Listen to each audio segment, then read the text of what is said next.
হৈছে বইল মাছৰ বৰা বিলাহী আৰু পিঁয়াজ দি এনেকৈ বনাই লৈছোঁ। ৰেচিপিটো কাৰণে পিঁয়াজ 4টা, এইটো নহৰু, এইখিনি আদা আৰু তাত বিলাহী আৰু এইখিনি মছলা গোটেইখিনি ধুনীয়াকৈ গুড়া কৰি ল'ম।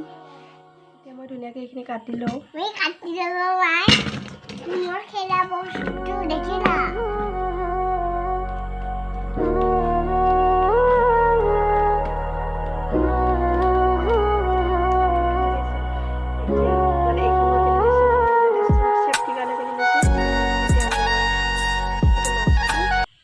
অলপমান বইল কৰি ল'ম। তাৰপৰা আজি ৰেচিপিটো বনাই আছোঁ, চাই থাকিব। এইখিনি পিঁয়াজ গুড়া কৰি লৈছোঁ ধুনীয়াকৈ, আৰু এইটো বিলাহী আৰু এইখিনি মছলা চাই থাকিব। এতিয়া মই ধুনীয়াকৈ তেল অলপ লগাই লওঁ, নহ'লে মাছখিনি লাগি ধৰিব পাৰে।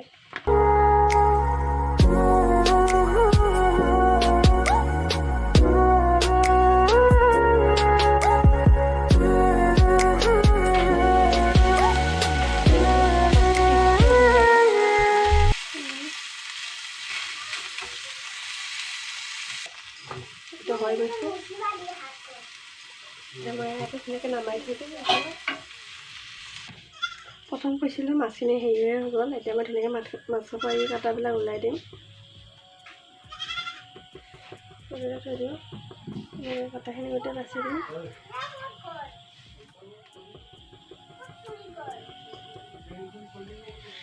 এনেকৈ মই কাটাখিনি ধুনীয়াকৈ বাছি লওঁ।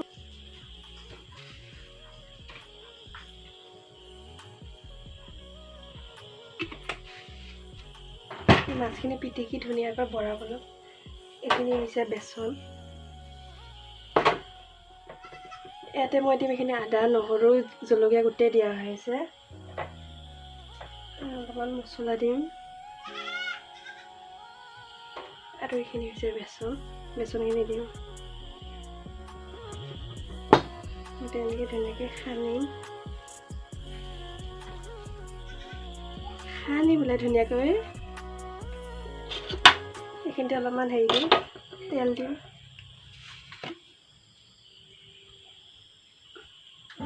তেল অলপ দিছোঁ, আৰু এতিয়া ধুনীয়াকৈ এনেকৈ সানিম।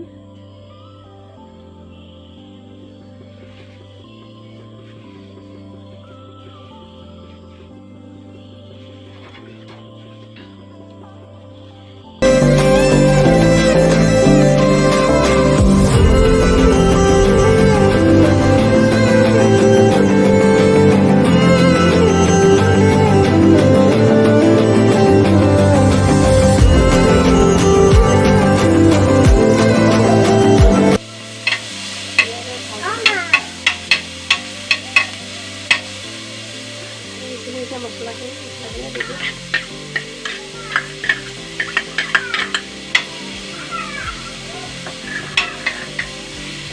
এইখিনি ভাজি কৰি লোৱাৰ পাছত ধুনীয়াকৈ হ'ব, 5 মিনিটমান ভাজি এনেকৈ আকৌ বিলাহীখিনি দিছোঁ।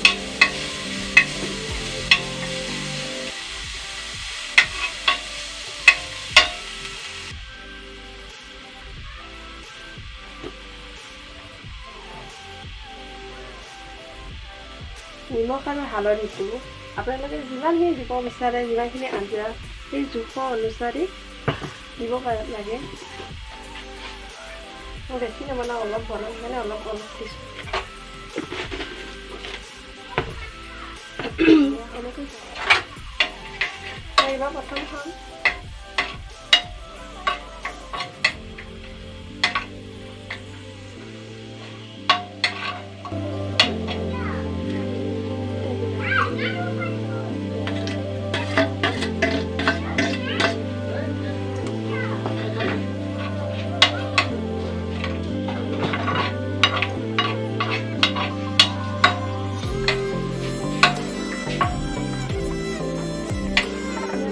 বিলাহী, পিঁয়াজ, মছলা মিলি গৈছে। এয়া দেখিছেনে ধুনীয়াকৈ। বেছি নিদিওঁ, অলপ পানী দিম। এখন প্লেটৰ হেৰি ইমানখিনি মই পানী দিছোঁ। এতিয়া বইল মাছখিনি ইয়াতে মছলাত লাগিব, সেইকাৰণে দি দিলোঁ। এইখিনি দি দিম।